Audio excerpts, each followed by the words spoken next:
I want to apologize for not live streaming yesterday. Fridays have just been so busy the past few weeks. I've been having trouble getting my 12 p.m. live stream in on Friday, so I thought, okay, I'll just put it up on Saturday. And the topic for this week is something I blogged about on Wednesday. And I've been trying to blog on Wednesday and then talk about the topic of the blog on Friday, so that's what I'm doing right now. I'm in Florida. It's not snowy. Let's see. I'm going to try this again because this thing works well.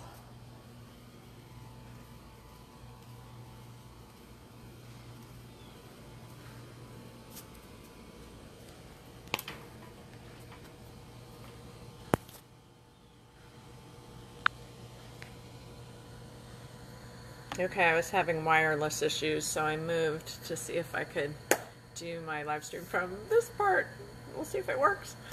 So I'm in Florida. I'm visiting family, doing a little yoga and working on my next course that's going to be released in January. I'm so excited about it. I'll tell you more about that soon. Today I want to talk about rebounding and how beneficial it is. So rebounding is kind of a technical term for something really silly, which is bouncing around.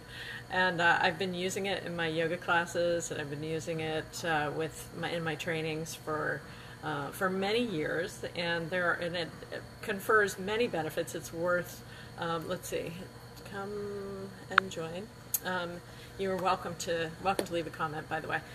So I've been using it for many years, and it's something that you can easily weave into your yoga classes. So, and there's lots of benefits to it. So one of the things you may have seen a 3 or 4 or 5-year-old child doing is this, and maybe with some humming, or maybe they might be bouncing around, moving their head or moving their hands around sometimes.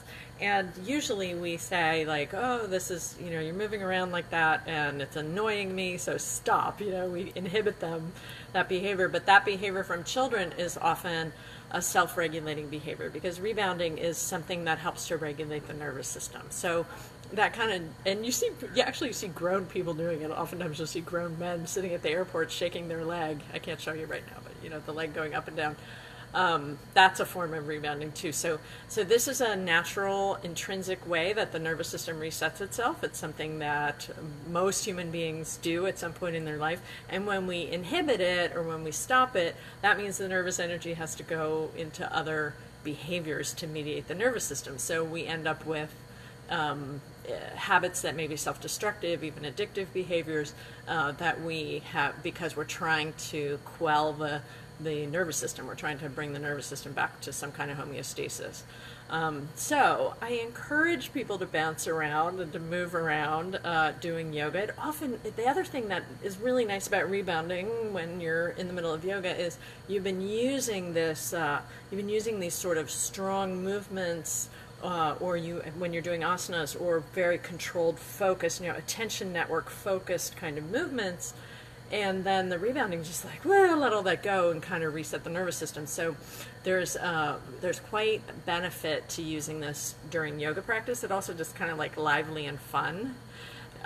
Something to stick in the middle of your class, I wanted to say one other thing about this, about rebounding, which is that when I posted my blog on Wednesday about rebounding, one of my colleagues and friends, Kixie Hawk, who's in California in San Jose, she mentioned that rebounding is so good for perimenopause and menopause. I was like, wow, that is such a good point. Yes, something to help keep the system coming back into homeostasis. Now, of course, the other big thing about rebounding, the thing that you hear from the physical therapist, is about the hydration of the fascia, the connective tissue. And the connective tissue, of course, made primarily of water, and it provides the electrical signaling through the system. So keeping that system well functioning is so important.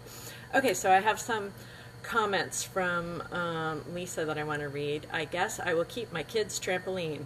No, seriously, vibration is a common tool we use with sensory sensitive kids in physical rehab. Thanks, Lisa is a wonderful physical therapist, so she's chiming in there. Thanks, I appreciate it. And she said, cue that mula bandha for some pelvises. Aha, very important. Thank you. So if you're doing rebounding and you are of the perimenopause or menopausal age and have had children, and perhaps there's some pelvic floor challenges, that certainly makes a lot of sense, Lisa. Thank you for that comment. Okay, so give it a try in your own practice. And by the way, I can't really show it so much on I'm on my phone, but rebounding can look like this. It can look like shaking, right? It can involve the head. You can do horse lips, which is a fun rebounding thing that gets the face involved in it too. It can be little tiny bouncing of the knees, or it can be big jumping, depending on what's going on with your system and whether or not that is comfortable for you. So pretty much everybody can have some access to this practice, but you're going to have to adapt the practice to meet the needs of the person, particularly if there's hip or knee or ankle joint issues that might, because the rebounding really mostly comes from the legs. And then, as Lisa said, trampoline would be another vehicle for somebody with knee or hip issues. This morning I went for a walk on the beach, and actually turned into a run. And one of the reasons it turned into the run is because the softness in the sand made it really easy for me to move without hitting. It felt really good in my joints to move. So again, this is like a similar kind of feeling or movement that you can access.